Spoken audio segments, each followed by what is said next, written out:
Kia ora, Wellington. It's been a few days since my last update, but I tell you that I've been totally focused on dealing with the sewage situation that we've just got to get sorted out.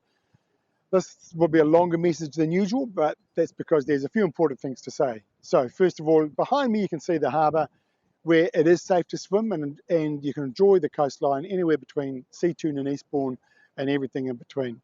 But the reality is we still have the public health warning for the south coast. That warning is for the area between Owhiro Bay and Breaker Bay. And look, you know the reason. Untreated sewage is still being pushed out into the Cook Strait. Even though it's going through the long outfall pipe, which is nearly 2 kilometres offshore, it's still untreated sewage and we need to keep an eye on the effect that it's having. So we've been monitoring this over the last few days when the weather's been pretty stable. So we're building up a pretty good pattern of results that's helping us think about what we do next.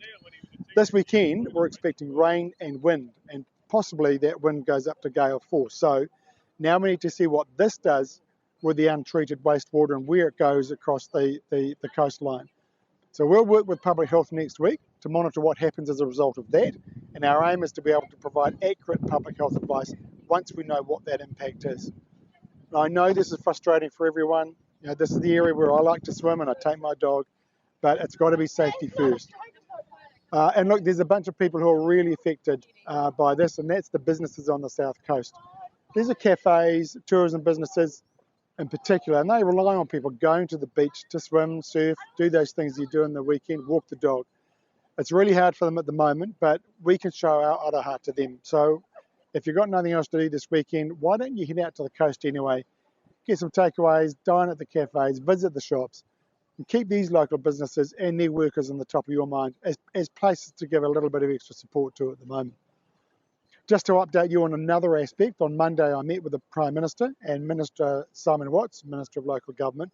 They've been very supportive in response to my request to get an independent investigation set up, and I'm grateful for that support.